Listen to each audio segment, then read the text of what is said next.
Hello everyone, welcome back. In this video, we'll start with our illustration number 7. Question में सबसे पहले तो हमें बैलेंस शीट दिया हुआ है एज ऑन 1 अप्रैल 2021. अप्रैल मतलब ओपनिंग बैलेंस हमें बैलेंस शीट दिया हुआ है. काफ़ी सारी चीज़ें इसमें payables, expenses, capital, plant machinery, furniture, fixture, trade receivables, cash और इन्वेंट्रीज. ठीक है. उसके बाद क्या कहता है 21-22 में आपने टोटल प्रॉफिट आपको हुआ है, नेट प्रॉफिट हुआ है 18,30,000 रुपये का. इस प्रॉफिट में आपने क्या क्या कंसिडर किया? आपको रेंट मिला था वो आपने कंसिडर किया, आपने डेप्रिसिएशन चार्ज किया था वो आपने कंसिडर किया, डेट्स आपने कंसिडर किया. ये तीनों चीज़ कंसिडर करने के बाद आपका प्रॉफिट आता है 18,30,000 रुपये का. ठीक है. कायदे से आपको जो प्रॉफिट आएगा वो आप कैपिटल में ऐड करोगे. अब कहता क्या है इसमें कि जब आप प्रॉफिट एंड लॉस प्रिपेयर कर रहे थे ना, उस टाइम पे आपने कुछ कुछ चीज़ प्रोवाइड करना आप भूल गए. अब क्या क्या भूला वो देखो. पहला चीज़ है आउटस्टैंडिंग एक्सपेंसेस 1,80,000 का था जो आपने प्रोवाइड नहीं किया है. प्रीपेड इंश्योरेंस 20,000 का था जो आपने प्रोवाइड नहीं किया है. अब जब आप इसका इफेक्ट ही नहीं लिए हो तो आज के डेट में आप पहली बात तो जर्नल एंट्री पास करोगे. आउटस्टैंडिंग एक्सपेंस का आप एंट्री क्या करोगे? Expenses debit to outstanding expenses. ये मैं आपको लिख के बताती हूँ.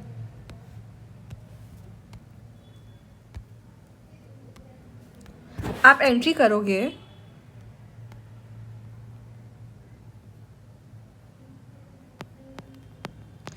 एक्सपेंसेस अकाउंट डेबिट टू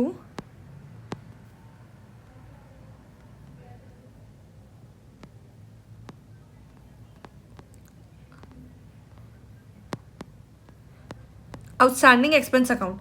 कितना अमाउंट था आपका यहाँ पर? आपका अमाउंट था 1,80,000 रुपये.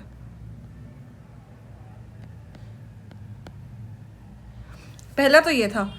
दूसरा कहता है आपने प्रीपेड इंश्योरेंस का पेमेंट किया है 20,000 रुपये का. अब प्रीपेड की एंट्री में मैं क्या करूँगी? सबसे पहली बात तो मैंने जब एक्चुअल में एंट्री किया होगा तब मैंने एंट्री किया होगा इंश्योरेंस टू कैश. बट इसमें कुछ प्रीपेड के आइटम्स है जैसे मुझे अगले साल चार्ज करना चाहिए था, तो मैं आज जितना एक्स्ट्रा चार्ज हुआ है उतना से इसे क्रेडिट कर दूंगी. जब मैं इसे क्रेडिट करती हूँ तो मेरी एंट्री क्या हो जाएगी? ये तो मैं क्रेडिट कर रही हूँ सिंपली, तो ये तो टू इंश्योरेंस चला जाएगा. बट डेबिट साइड क्या आएगा मेरा? डेबिट साइड आएगा आपका प्रीपेड एक्सपेंस जो कि आपके लिए एक असेट है. ठीक है. तो प्रीपेड एक्सपेंस को आप करोगे डेबिट टू इंश्योरेंस अकाउंट. ठीक है. इस एंट्री को मैं काम करती हूँ, यहाँ से उठा के यहाँ पे पेस्ट कर देती हूँ. ठीक है. ये हमारा सेकेंड एंट्री हो गया. ठीक है. ये कितने रुपए का है आपका? 20,000 रुपीज़ का. ये दो एंट्री आपने नहीं किया है. अब आप दोनों का इफेक्ट देखो क्या जाएगा. पहली एंट्री का इफेक्ट, अगर आपने यहाँ पे एक्सपेंसेस को डेबिट किया है, ठीक है, आपने यहाँ पे एक्सपेंसेस को अगर डेबिट किया है तो आपका खर्चा बढ़ेगा. खर्चा अगर आपका, अब आप यहाँ पे देखो, अगर आपका एक्सपेंस इंक्रीज करता है तो आपका प्रॉफिट तो डिक्रीज हो जाएगा. ठीक है. तो मेरा 1,80,000 रुपये से, यहाँ पे मैं अमाउंट लिख देती हूँ, 1,80,000 से प्रॉफिट मेरा हो जाएगा कम. पहला चीज़. दूसरा चीज़, अब हम सेकेंड एंट्री पे आते हैं. ठीक है. नहीं, अभी फर्स्ट एंट्री पर ही दूसरा पार्ट देखते हैं. तो सबसे पहला चीज़ तो मुझे ये करना है कि मेरा प्रॉफिट जो है 1,80,000 से कम हो जाए. यहाँ पे मैं थोड़ा बेटर तरीके से लिख दूँ क्या? रुको.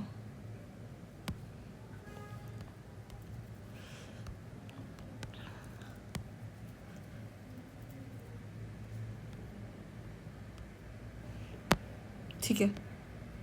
सबसे पहला क्या होगा मेरा? प्रॉफिट डिक्रीज हो जाएगा फ्रॉम 1,80,000 रुपये. अब हम दूसरा चीज़ देखते हैं. दूसरा चीज़ मेरा क्या होगा? ये रहा. आपने एंट्री पास किया है. आप कोई भी एक एंट्री पास करोगे आपका हमेशा दो इफेक्ट जाएगा. राइट. दो इफेक्ट में पहला इफेक्ट हमने कर दिया एक्सपेंसेस का. दूसरा क्या बोलता है? To outstanding expenses account. अब जो आपका आउटस्टैंडिंग एक्सपेंस अकाउंट है वो आपके लिए लाइबिलिटी है. क्यों? आपको वो पेमेंट करना है जो कि आपने पेमेंट नहीं किया है। तो क्या मैं बोल सकती हूँ कि इस 1,80,000 से मेरी लायबिलिटी बढ़ रही है? जी हाँ। तो मैं यहाँ पे क्या करूँगी, यहाँ पे मैं दिखाऊंगी लायबिलिटी इंक्रीज बाय 1,80,000 रुपये। ये दूसरी एंट्री होगी। अब तीसरा मतलब दूसरा इफेक्ट हो गया। अब हम तीसरा इफेक्ट देते हैं सेकेंड एंट्री पे आके। ये कहते हैं प्रीपेड एक्सपेंस को आपने डेबिट कर दिया है 20,000 रुपये से, ठीक है। अब ये प्रीपेड एक्सपेंस क्या होता है? आपने जल्दी पेमेंट किया तो ये आपके लिए असेट है। असेट आज आपका डेबिट हो रहा है, इट मीन्स कि आपका असेट इंक्रीज कर रहा है। तो क्या मैं बोल सकती हूँ कि जो मेरा तीसरा इफेक्ट जाएगा वो जाएगा कि मेरा असेट जो है वो इंक्रीज करेगा फ्रॉम 20,000 रुपीज़। क्लियर है? अब चौथा एंट्री में देखती हूँ कि मेरा ये जो इंश्योरेंस अकाउंट है, ये मेरा इंश्योरेंस अकाउंट मेरे लिए क्या था? ये मेरे लिए था एक्सपेंस, ठीक है। मैं इस खर्चे को अगर आज क्रेडिट कर रही हूँ तो क्या मैं ये बोल सकती हूँ कि मेरा खर्चा कम हुआ है 20,000 रुपये से? ठीक है, कम हुआ, ये समझ आ गया। दूसरा चीज़, अगर मेरा खर्चा कम हुआ है इट मीन्स कि मेरा प्रॉफिट तो बढ़ेगा। खर्चा कम मतलब प्रॉफिट ज़्यादा, ठीक है। तो मैं यहाँ पे क्या चौथा चीज़ बोल सकती हूँ कि इससे मेरा प्रॉफिट जो है वो बढ़ जाएगा बाय 20,000 रुपीज़। क्लियर है? अब जो दो चीज़ हमने मिस आउट किया था उसका हमने यहाँ पे इफेक्ट निकाल दिया कि हमें ये 4 इफेक्ट्स करने हैं, दिखाने हैं, ठीक है। अब इसके बाद पहले क्वेश्चन पढ़ लेते हैं कि क्वेश्चन करने क्या बोल रहा है। देखो आज अब इसका क्या है कि करंट असेट्स और current liabilities as on 31 March 2022 क्या क्या दिया हुआ है? इन्वेंट्रीज दिया हुआ है मुझे, ट्रेड रिसीवेबल्स दिया हुआ है, कैश एट बैंक दिया हुआ है और सिर्फ ट्रेड पेबल्स दिया हुआ है, ठीक है। एक सेकेंड,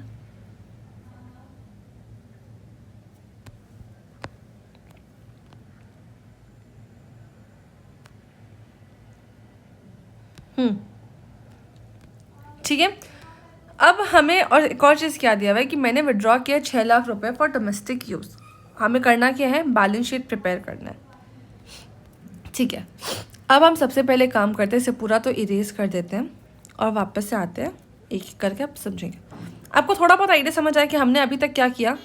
हमने ये जो चीज़ें मिस आउट हो गई थी, ये वाली चीज़ें का एडजस्टमेंट देखा और हमें समझ आया कि हमें प्रॉफिट कहीं तो प्लस करना है, कहीं माइनस करना है। अब आप देखो, आपका प्रॉफिट था 18,30,000 रुपये। उस 18,30,000 में आपको 1,80,000 कम करना है और यहाँ 20,000 रुपये बढ़ाना है। कितना था? 18,30। 18,30 में आपको 20,000 बढ़ाना है और 1,80,000 कम करना है। तो क्या मैं बोल सकती हूँ कि मेरा अब जो प्रॉफिट है वो 16,70,000 रुपये, ठीक है। हम यहाँ पे लिखते हैं मेरी जो अब प्रॉफिट बची है वो कितनी है? 16,70,000 रुपये,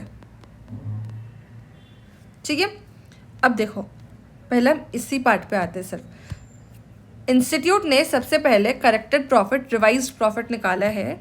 देखो ओपनिंग था मेरा 18,30,000, इसमें प्रीपेड इंश्योरेंस हमने बढ़ाया और यहाँ पे डेबिट साइड में इन्होंने आउटस्टैंडिंग एक्सपेंसेस को कम कर, उससे प्रॉफिट कम कर दिया 1,80 से। तो अब मेरा प्रॉफिट कितना बचता है? 16,70,000 रुपये। ये चीज़ मुझे आपको क्लियर हो गया, ठीक है। हम बनाएंगे अब बैलेंस शीट। अब बैलेंस शीट के एक एक आइटम्स लेते हैं। सबसे पहले मैं आ जाती हूँ कैपिटल पे। First and the foremost thing capital. मेरा 50,000 का कैपिटल था। इस 50,000 के कैपिटल में मैंने 6 लाख रुपए विड्रॉ किया और मेरा प्रॉफिट हुआ है 16,70,000 रुपये। तो क्या इन 3 चीज़ों से मुझे क्लोजिंग कैपिटल निकलेगा? निकलेगा। कैसे निकलेगा? क्लोजिंग कैपिटल का फॉर्मूला क्या होता है? ओपनिंग कैपिटल जो है 100 है, इसमें हम प्रॉफिट ऐड कर देंगे, इसमें हम अगर लॉस होता तो उसे माइनस कर देते और इसमें हम ड्राइंग्स भी माइनस कर देंगे, ठीक है। नाउ मेरे पास ओपनिंग कैपिटल है 50,000। तो देखो यहाँ पे इन्होंने क्या किया, ओपनिंग कैपिटल दिखाया 50,000, इसमें इन्होंने प्रॉफिट ऐड किया है। प्रॉफिट हमारा रिवाइज कितना था? 16,70। तो इस 16,70,000 के प्रॉफिट को हम रिवाइज करेंगे तो यहाँ पे आ जाएगा प्रॉफिट 16,70,000 रुपये। ठीक है। इसमें हम ड्राइंग्स माइनस करेंगे, जो भी मेरा टोटल अमाउंट आया इन दोनों को प्लस करके, इसमें मैं ड्राइंग्स माइनस करूँगी 6 लाख रुपए। तो इससे मेरा आ जाता है क्या, क्लोजिंग कैपिटल। पहला चीज़ ये हमने निकाल लिया, ये काफ़ी सिंपल था, सिंपल मतलब थोड़ा सा एडजस्टमेंट था बट यस हो गया। इसके बाद मेरा सेकंड आइटम में आ जाती हूँ लाइबिलिटीज़ की, जो कि यहाँ पर है ट्रेड पेबल्स है मेरा 15 लाख रुपए का। ये मेरा ओपनिंग था बट क्वेश्चन ने क्लोजिंग क्या बताया है, क्लोजिंग ट्रेड पेबल्स है मेरा 11,40,000। अब ये जो ट्रेड पेबल था 31 मार्च का है 11,40, ठीक है। अब बैलेंस शीट कब का बना रहे हो, अब 31 मार्च का ही बना रहे हो। तो अगर आपको ट्रेड पेबल्स दिया हुआ है तो आप सीधा इसका बैलेंस उठा के अपने बैलेंस शीट पर डाल दो, दैट इज 11,40,000 रुपये। देखो ट्रेड पेबल्स उन्होंने डाल दिया 11,40,000 रुपये, ठीक है। अब मैं ओपनिंग बैलेंस शीट के को रेफर क्यों कर रही हूँ, ताकि मुझे पता रहे कि सारे आइटम्स जो ओपनिंग में थे वो सब मैं ले रही हूँ या नहीं। ऐसा होगा कि सपोज करो आपके पास एक लोन है, लोन का कहीं जिक्र ही नहीं है बट ओपनिंग बैलेंस शीट में है, तो उसे तो आपको एज इट इज क्लोजिंग में भी डालना पड़ेगा, राइट, ठीक है। तो उसी लिए मैं देख रही हूँ, वो मैंने एक एग्जाम्पल लिया कि आपको कोई भी आइटम ना छूटे, उस वजह से हम ओपनिंग बैलेंस शीट को भी हाथों हाथ रेफर कर रहे हैं साथ साथ में, ठीक है। थर्ड कहता है एक्सपेंसेस पेबल। ये एक्सपेंसेस पेबल का मतलब आउटस्टैंडिंग एक्सपेंसेस ही होता है। क्यों, मतलब दोनों का मतलब सेम ही है ना। एक्सपेंसेस पेबल मतलब आपको एक्सपेंसेस पेमेंट करना है, आउटस्टैंडिंग एक्सपेंसेस मतलब भी कि वो एक्सपेंस जो अक्रू हो गया बट आपने पेमेंट नहीं किया है एंड हेंस अब आपको वो एक्सपेंस का पेमेंट करना पड़ेगा, ठीक है। तो दोनों का मतलब एक ही होता है, ठीक है। तो अब आपने देखा था यहाँ पर कि आपका आउटस्टैंडिंग एक्सपेंसेस अब तो 1,80,000 का है, आपने इसकी एंट्री भी पास की है, ठीक है। तो हम क्या करेंगे, जो अपने एक्सपेंसेस सिर्फ 1,80 का ही दिखाएंगे, ओपनिंग 1.5 लाख का नहीं दिखाएंगे। अभी भी किसी को कंफ्यूजन हो रहा होगा तो मैं फिर से अच्छे से क्लैरिफाई कर रही हूँ फिर से कि देखो हम क्या सोचते हैं ना, मतलब ऐसा बाय डिफॉल्ट अजम्पशन होता है कि आपका पिछले साल का आउटस्टैंडिंग था वो तो आप जनरली इस साल भरोगे ही ना। पिछले साल आपने किसी स्टाफ को सैलरी नहीं दी, सपोज करो मार्च महीने की सैलरी आपने नहीं दी, तब उसे अप्रैल मई तक तो पेमेंट कर ही देते होंगे, राइट। नॉर्मली बिजनेस में हो जाता है पेमेंट। इसलिए हम क्या कंसिडर करते हैं कि जो भी मेरा ये आएगा, क्या कहते हैं इसे, आउटस्टैंडिंग एक्सपेंसेस, वो अगले साल क्लोज हो जाएगा। तो इसीलिए अब ये मैं कंसिडर करूँगी ये तो मेरा क्लोज हो चुका है। अब मैं एक्सपेंसेस कितने का दिखाऊंगी, 1,80,000 रुपये का मैं एक्सपेंसेस दिखाऊंगी। तो आउटस्टैंडिंग एक्सपेंसेस मेरा 1,80 का था, वही एक्सपेंस को मैं यहाँ पे शो करूँगी। देखो आउटस्टैंडिंग एक्सपेंसेस 1,80,000 रुपये, ये क्लियर। अब इसके बाद देखो आपकी जो balance sheet, opening balance sheet दी हुई थी उसके हिसाब से आपने सारे चीज़ें डाल दिए। अब नेक्स्ट हम आएंगे असेट्स की तरफ, ठीक है। हाँ, अब हमारा लाइबिलिटीज़ का सही तो सारा कंप्लीट हो गया था, हमें स्टार्ट करना था असेट्स से, ठीक है।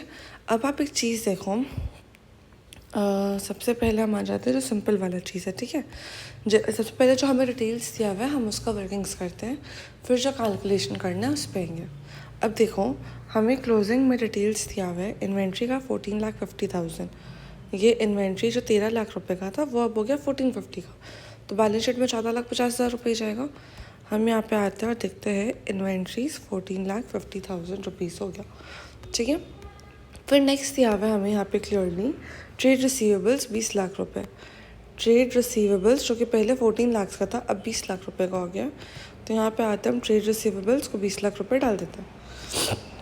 इसमें भी हमें कुछ एडजस्टमेंट करना होगा, वो देखेंगे। इसके बाद है कैश एट बैंक 10,35,000 रुपये।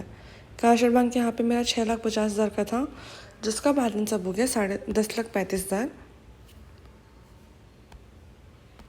तो हम यहाँ पे आएंगे कैश एट बैंक 10,35,000 रुपये, ये हो गया।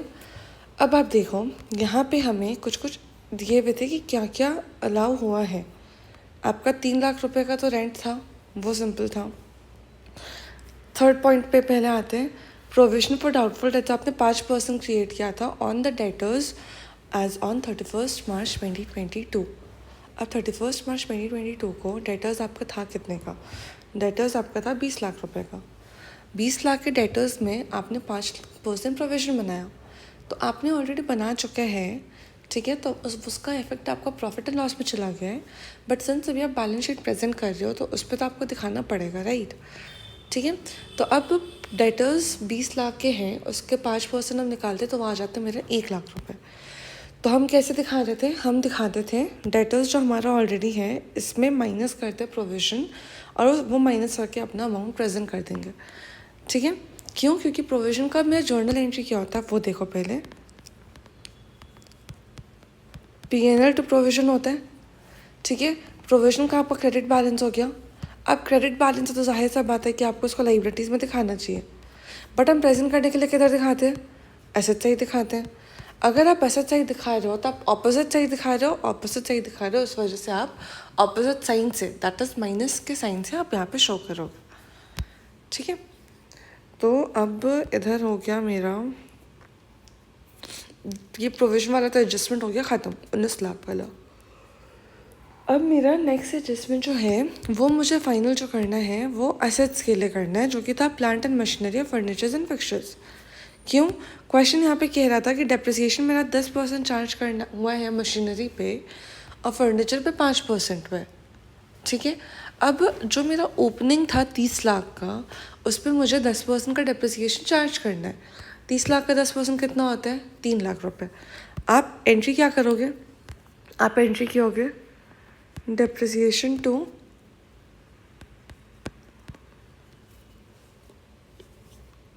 Plant and machinery 3 lakh.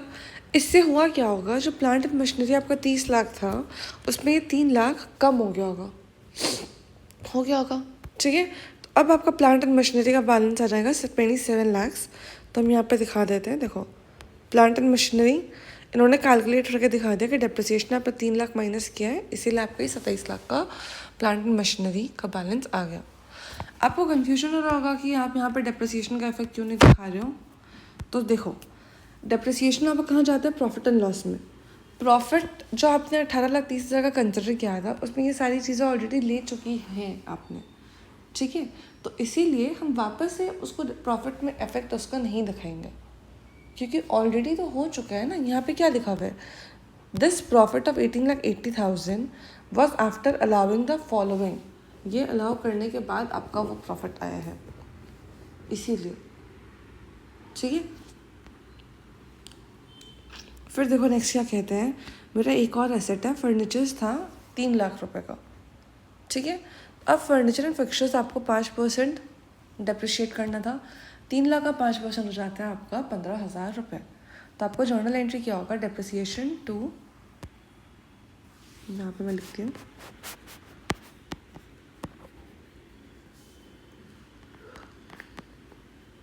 $15,000, 15,000, ये काफ़ी गंदा रेट हो गया। डेप्रिसिएशन टू फर्नीचर 15,000 रुपये। ठीक है, तो अब हम यहाँ पे आएंगे, डेप्रिसिएशन फर्नीचर मेरा क्या हुआ होगा? 15,000 से कम हुआ होगा, राइट। तो मैं कैसे प्रेजेंट करूँगी? कितना का था ओरिजिनली? 3 लाख का मेरा फर्नीचर था। देखो यहाँ पे हम फर्नीचर एंड फिक्सचर्स दिखेंगे 3 लाख का, जो कि ओरिजिनल था ओपनिंग, उस पर हमने डेप्रिसिएशन चार्ज किया 15,000 रुपये का। तो उससे मेरा टोटल आ गया 2,85,000 furniture and fixtures as on 31 March 2022। ठीक है, इसके बाद एक चीज़ और आप भूल रहे हो, वो था आपका प्रीपेड इंश्योरेंस 20,000 रुपीज़ का। याद है? प्रीपेड इंश्योरेंस जब आपने बनाया था तो देखो ये वाली हमने लाइबिलिटी भी नहीं डाला है ना, हमने इन तीनों का हमने ये तीनों का इफेक्ट दिखा दिया है। अभी मेरा एसेट मुझे 20,000 से बढ़ाना है। ठीक है, तो इसको मैं अपने एसेट साइड पे दिखा दूंगी, प्रीपेड इंश्योरेंस बोल के 20,000 रुपीज़। तो देखो यहाँ पे हम आ जाते हैं, प्रीपेड इंश्योरेंस 20,000 रुपीज़, ये हो गया। अब आपके सारे एडजस्टमेंट्स हो गए ख़त्म। आप अब अपना बैलेंस शीट टोटल कर लो, आपका मैच भी कर जाएगा और टैली, अब टोटल हो जाएगा, टैली भी हो जाएगा। ठीक है, थोड़ा अच्छा क्वेश्चन था, एग्ज़ाम में आने के चांसेस ऐसे क्वेश्चन के रहते हैं, उसके पहले वाले क्वेश्चन के बिल्कुल भी नहीं रहते। ठीक है, अब यहाँ पर एक बार मैं आपको समराइज़ करा देती हूँ था क्या। सबसे पहला चीज़, आपको ट्रायल दिया हुआ था, ओपनिंग ट्रायल दिया हुआ था, उसके बाद आपको क्लोजिंग बैलेंस शीट बनाना था। कुछ चीज़ें थी जो प्रॉफिट से एडजस्ट हो चुकी थी, जैसे कि आपका रेंट, डेप्रिसिएशन और प्रोविज़न। ठीक है, लेकिन उसके इफ़ेक्ट्स जो हैं आपके बैलेंस शीट में भी जाते हैं, तो आपने उसका इफ़ेक्ट्स बैलेंस शीट पे लिया।